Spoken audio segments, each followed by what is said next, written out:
بسم اللہ الرحمن الرحیم۔ السلام علیکم ناظرین اکرام، آپ رمضان کی خصوصی نشریات رمضان کے رنگ دیکھ رہے ہیں اور میں ہوں محمد رضوان سرور۔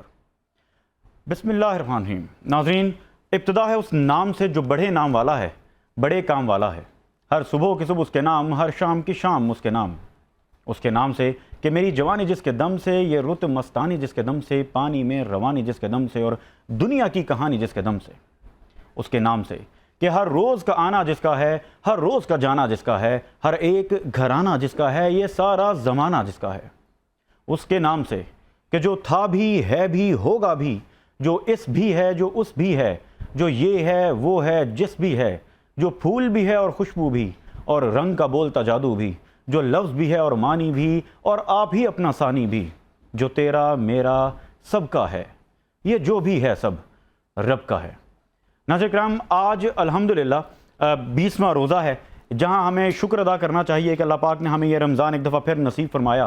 اس کے ساتھ ساتھ ہم نے یہ بھی سوچنا ہے کہ روزے جو ہیں وہ بہت کم رہ گئے ہیں، 10 روزے رہ گئے ہیں، آخری عشرہ جو ہے اس کا آغاز ہونے جا رہا ہے، عشرہ مغفرت کا اختتام ہونے جا رہا ہے۔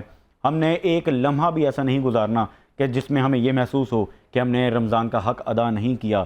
ہم نے یہ جان لینا ہے اور مان لینا ہے کہ ہم نے اس رمضان اپنی بخشش کروانی ہے، چونکہ ہمیں نہیں پتہ کہ آنے والا رمضان اس میں ہم زندہ ہوں گے، ہماری زندگی ہوگی، ہم اپنی بخشش کروا سکیں گے یا نہیں کروا سکیں گے۔ اس لیے ہمیں یہ رمضان اسی طرح گزارنا ہے کہ جیسے یہ ہمارا آخری رمضان ہے۔ آج کا جو ہمارا عنوان ہے وہ بڑا ضروری ہے۔ آج ہم نے بات کرنی ہے فتح مکہ کے حوالے سے، وہاں سے ہمیں کیا درس ملتا ہے، کیا اسباب تھے، اور فتح مکہ میں وہ اصل میں اس کی منظر کشی کریں گے، اور اس کے ساتھ ساتھ آج ہم بات کریں گے اعتکاف کے حوالے سے بھی کہ اعتکاف کیا ثواب ملتا ہے۔ اعتکاف پر 10 دن کا اعتکاف ہوتا ہے، 3 دن کا اعتکاف ہوتا ہے، اس حوالے سے بھی کچھ سوالات بہت سارے لوگوں کے ہیں، اس پر بھی ہم نے بات کرنی ہے۔ آج ہم نے بات کرنی ہے فتح مکہ کے حوالے سے، جو کہ یقیناً ایک عظیم الشان فتح ہے۔ آج ہم نے یہ بھی بات کرنی ہے کہ اس کے اسباب کیا تھے، وہاں سے ہمیں درس کیا ملتا ہے، کیا واقعہ ہے، اس پر روشنی ڈالیں گے۔ مگر اس سے پہلے ایک واقعہ کوٹ کرنا چاہتا ہوں کہ ناظرین، فتح کا عالم ہے۔ آپ یہ دیکھیں کہ سرکار کے ساتھ 10,000 ان کے ساتھی ہیں، اور سامنے وہ لوگ کہ جنہوں نے کوئی کسر نہیں چھوڑی ظلم ڈھالنے کی۔ یہ وہی لوگ ہیں جنہوں نے سرکار دو عالم، سردار دو عالم صلی اللہ علیہ وسلم کا چہرہ مبارک لہو لہان کیا، نعوذ باللہ، ان کے دندان مبارک کو شہید کیا۔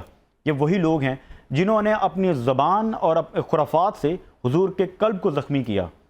ناظرین کرام، سامنے وہ لوگ ہیں جنہوں نے حضرت زید، حضرت خبیب ان کو باندھ کر کوڑے مارے گئے، اور حضرت بلال حبشی رضی اللہ تعالیٰ عنہ کو تپتی ریت پر لٹا کر ان کو پتھر مارے گئے۔ سامنے ایسے لوگ ہیں، اور حضور فتح کے موقع پر جب سامنے آتے ہیں تو حضور فرماتے ہیں کہ تم لوگ کیا سمجھتے ہو، کیا معاملہ کروں گا آج میں تمہارے ساتھ؟ تو وہ کانپ جاتے ہیں، وہ لرز جاتے ہیں، وہ رونے لگتے ہیں۔ مگر ان میں کچھ لوگ ایسے بھی ہوتے ہیں جو امید رکھتے ہیں، کیونکہ سرکار تو رحمت للعالمین ہیں، وہ امید رکھتے ہیں کہ ہمیں بخش بھی دیا جا سکتا ہے۔ تو حضور فرماتے ہیں کہ آج کے دن تم پر کوئی الزام نہیں ہے، تم سب کو معاف کیا جاتا ہے۔ الصلاۃ والسلام علیکہ یا سیدی یا رسول اللہ وعلیٰ آلکہ واصحابکہ یا سیدی یا حبیب اللہ۔ قربان جائے ہم سرکار پہ کہ ایسے موقع پہ بھی انہوں نے ہمیں درس دیا کہ بخش دینا ہی عظمت ہے۔ آج ہمیں ٹرانسمیشن میں جوائن کیا ہے ایک دفعہ پھر مفتی محمد احمد سعیدی صاحب نے۔ مفتی صاحب کو خوش آمدید کہتے ہیں۔ السلام علیکم مفتی صاحب۔ بہت شکریہ، وعلیکم السلام ورحمۃ اللہ وبرکاتہ۔ مفتی صاحب کیسے مزاج ہیں؟ الحمدللہ کا کرم، آپ ٹھیک ہیں؟ الحمدللہ۔ مفتی صاحب، فتح مکہ کا دن ہے، میں چاہتا ہوں کہ اس کی منظر کشی بھی کی جائے، مگر اس سے پہلے کچھ تھوڑا سا بتائیے گا کہ اس کے اسباب کیا تھے فتح مکہ کے؟ بسم اللہ الرحمن الرحیم، الحمدللہ وحدہ والصلاة والسلام علی من لا نبی بعد، اما بعد، فاعوذ باللہ من الشیطان الرجیم، بسم اللہ الرحمن الرحیم، انا فتحنا لک فتحا مبینا لیغفر لک اللہ ما تقدم من ذنبک وما تأخر، صدق اللہ العظیم، صلاۃ والسلام علیک یا رسول اللہ وعلی آلک واصحابک یا حبیب اللہ۔ جی رضوان بھائی، انتہائی اہم ترین ٹاپک، جی ہاں، اور ایسا ٹاپک کہ جس سے مسلمانوں کو تقویت ملتی ہے، مسلمانوں کو حوصلہ ملتا ہے، اور مسلمانوں کے لیے اس کے اندر درس ہے، سبق ہے، بالکل ٹھیک، اور راہ نجات اور راہ فلاح ہے، راہ کامیابی اور کامرانی ہے۔ میں نے جس آیت مبارکہ کو تلاوت کیا، اس کو یہ سورہ فتح ہے، اور اللہ رب العزت نے اس کا نام ہی فتح رکھا۔ میں اس کا پس منظر پیش کرنا چاہوں گا، پہلے شان نزول بھی اس کے اندر آ جائے گا۔ کریم آقا علیہ الصلوۃ والسلام جب مکہ میں ہیں اور اعلان نبوت فرماتے ہیں تو اعلان نبوت کے بعد وہ لوگ کہ جو اس سے قبل آپ کو صادق اور امین کہا کرتے تھے اب وہی لوگ جان کے دشمن بن جاتے ہیں، اور وہ لوگ کہ جو مشرف با اسلام ہوتے ہیں ان کے بھی جان کے دشمن بن جاتے ہیں۔ کریم آقا علیہ السلام کی صدا پر، کریم آقا علیہ السلام کی دعوت پر انہیں نہیں معلوم ہے کہ اگر آج وہ لبیک کہہ دیں تو تا قیام قیامت ان کو صحابی کے لقب سے منقب کیا جائے گا۔ آج اگر وہ لبیک کہہ دیں تو تا قیام قیامت ان کے نام کے ساتھ رضی اللہ عنہ لگایا جائے گا۔ لیکن جن خوش نصیبوں کے نصیب جاگے ہوئے تھے انہوں نے محبوب کی دعوت پر لبیک کہا، مشرف با اسلام ہوئے اور صحابی کے لقب سے منقب ہوئے، اور کائنات کے بہترین لوگ انبیاء کے بعد قرار پائے، اور جو ہمیشہ کے لیے بدبخت تھے، شقی تھے، ان کو وہ محروم رہے اور اس دولت سے مشرف نہ ہو سکے۔ یہاں تک کہ کریم آقا علیہ السلام کے اعلان نبوت کے بعد، جیسا کہ آپ نے اپنے انٹرو کے اندر جو بتایا کہ کریم آقا علیہ السلام باوجود اس کے کہ خاندانی ایک پس منظر ہے، خاندان کی ایک سپورٹ بھی ہے، محبوب کریم علیہ السلام کا خاندان عرب کا سردار بھی ہے، اس کے باوجود ظلم اور بربریت کا عالم یہ ہے کہ کوئی ایسا موقع نہیں ہے جو ان لوگوں نے اپنے ہاتھ سے جانے دیا ہو، محبوب کو تکلیف نہ دی ہو۔ اور اسی طرح حضرت سیدنا صدیق اکبر، حضرت فاروق اعظم، حضرت عثمان غنی، حضرت مولا کائنات، یہ بھی وہ صحابہ کرام ہیں کہ جو اپنے عرب کے اندر، اپنے قبائل کے اندر ایک نام رکھا کرتے تھے۔ ان لوگوں کے ساتھ بھی بربریت کا مظاہرہ انہوں نے کیا۔ قصہ مختصر یہ کہ اللہ رب العزت کی طرف سے حکم آیا محبوب ہجرت کریں۔ کریم آقا علیہ السلام نے ہجرت فرمائی، کچھ صحابہ نے حبشہ کی طرف اور پھر حبشہ سے مدینہ کی طرف۔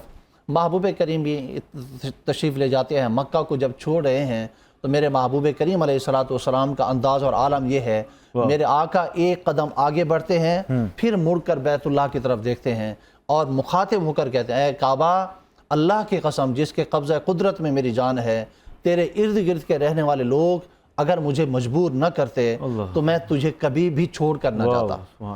اللہ کے محبوب اللہ کی بارگاہ میں دست دعا دراز کرتے ہیں، دعا مانگتے ہیں، اے اللہ تیرے بیت اللہ کو میں تیری رضا کی خاطر چھوڑ رہا ہوں، اب تو مجھے اس جگہ پر لے جا جو تجھے پسند ہے۔ تو محبوب کریم علیہ السلام کے لیے اللہ نے جس جگہ کو پسند فرمایا وہ مدینہ ہے، جس کا پہلا نام یثرب ہے۔ بالکل ٹھیک، اور وہ حضور کی آبائی گھر بھی مکہ میں ہی ہے، مگر وہ پھر ادھر تشریف لے کر جاتے ہیں۔ کریم آقا علیہ السلام کے وہ غلام جن کے نصیبے میں یہ مقدر لکھا ہے، ان کا نصیب لکھا ہے کہ محبوب کریم علیہ السلام کی جانثار بنتے ہیں، وہ کریم آقا علیہ السلام جب وہاں پر پہنچتے ہیں تو مکہ کے لوگ وہاں پر بھی چین اور سکون سے جینے نہیں دے رہے، جب بھی جہاں بھی موقع ملتا ہے مسلمانوں کو جو ہے وہ اذیت پہنچاتے ہیں، قافلے لوٹ لیتے ہیں، طرح طرح کے جو ہے وہ اس طرح کے پروپیگنڈے وہ لوگ کرتے رہتے ہیں، یہاں تک کہ وقت گزرتا چلا جاتا ہے اور پھر غزوہ بدر ہوتا ہے، اس کے بعد غزوہ احد ہوتا ہے، یہاں تک کہ کریم آقا اور کریم آقا کے صحابہ کو مکہ سے گئے ہوئے 6 سال گزر جاتے ہیں۔ ادھر بے چینی ہے دلوں کے اندر کہ اللہ کے گھر کے دیدار سے ہم محروم ہیں، اللہ کے گھر کے طواف ہم نے اتنا عرصہ سے نہیں کیا ہے، صفا مروہ کی صحیح نہیں کی ہے، محبوب کی اداؤں کو نہیں اپنایا ہے، حضرت ابراہیم اور حضرت اسماعیل علیہ السلام کی ان اداؤں کو ہم نے نہیں اپنایا ہے، اپنے جد اعلیٰ کے جو آبائی شہر ہے جس کو انہوں نے آباد کیا ہے اس کے دیدار سے ہم محروم ہیں۔ صحابہ کے دلوں کے اندر یہ بات ہے لیکن زبان پر نہیں لا رہے۔ محبوب کریم علیہ السلام نے خواب دیکھا اور صحابہ کرام علیہ رضوان کو ارشاد فرمایا، اے صحابہ میں نے خواب دیکھا ہے کہ ہم امن اور سلامتی کے ساتھ بیت اللہ کے اندر داخل ہو رہے ہیں اور میرے ہاتھ میں بیت اللہ کی چابی ہے، اس کے اندر ہم داخل ہو رہے ہیں، سارے بتوں کو توڑ رہے ہیں، تو میرا حکم ہے کہ سارے لوگ تیاری کرو۔ اب یہاں پر ایک اور بات بھی میں واضح کرتا چلوں کہ ہمارا خواب، یہ سرکار نے خواب دیکھا اور صحابہ کو بتایا، ہمارا خواب سچا بھی ہو سکتا ہے، جھوٹا بھی ہو سکتا ہے، بالکل ٹھیک ہے، لیکن انبیاء کرام کے جو خواب ہیں وہ سچے اور حق ہی ہوتے ہیں، وہ تصدیق ہے جی، بالکل وہ حقیقت ہوتے ہیں۔ تو کریم آقا علیہ السلام نے مکہ کے فتح کو پہلے دیکھا اور اس کی اناؤنسمنٹ بھی پہلے فرما دی، صحیح، اور یہ مکہ فتح بعد میں ہوتا ہے۔ ٹھیک ہے، تو اس سے ایک چیز یہ بھی ہمیں پتہ چلی کہ اللہ رب العزت نے اپنے محبوب کریم علیہ السلام کو آگے آنے والے معاملات سے بھی آگاہ فرمایا ہوا ہے، اور اسی کا نام علم غیب ہے۔ بالکل ٹھیک، بالکل ٹھیک۔ تو اللہ رب العزت کے محبوب نے صحابہ کو بتایا، صحابہ نے تیاری کی، اور یہ 6 ہجری ہے، 6 ہجری یعنی 6 سال گزر چکے ہیں ہجرت کے بعد۔ کریم آقا علیہ السلام صحابہ کے ساتھ جناب سفر کرتے ہیں، اور ایک مقام، یہ 1400 صحابہ ہیں، 1400 صحابہ ہیں، ایک مقام پر پہنچ کر کریم آقا کی بارگاہ میں عرض کی جاتی ہے، یا رسول اللہ صلی اللہ علیہ وسلم، پانی ختم ہو رہا ہے، تھوڑا سا پانی رہ گیا ہے، اور کچھ ہی سفر کرنے کے بعد یہ سب ختم ہو جائے گا۔ میرے محبوب کریم علیہ السلام فرماتے ہیں جو پانی ہے وہ اکٹھا کرو۔ میرے محبوب کے صحابہ وہ پانی اکٹھا کرتے ہیں، وہ ایک پیالے کے اندر ہوتا ہے۔ میرے محبوب کریم علیہ السلام اپنے دست ید اللہ والے ہاتھ اور خوبصورت سی انگلیاں اس پیالے کے اندر رکھتے ہیں، اور میرے محبوب کریم علیہ السلام کے ان انگلیوں سے پانی کے چشمے بہ نکلتے ہیں۔ وہ 1400 صحابہ خود بھی پانی پیتے ہیں، سب سیراب ہوتے ہیں، سیراب ہوتے ہیں، وضو کرتے ہیں، اپنے پانی کو جمع کرتے ہیں، ذخیرہ کرتے ہیں، جانوروں کو پلاتے ہیں۔ یہ سفر مزید آگے جاری ہو جاتا ہے۔ سبحان اللہ، آگے پہنچ کر پانی پھر شکایت کی جاتی ہے، یا رسول اللہ صلی اللہ علیہ وسلم پانی پھر ختم ہو گیا۔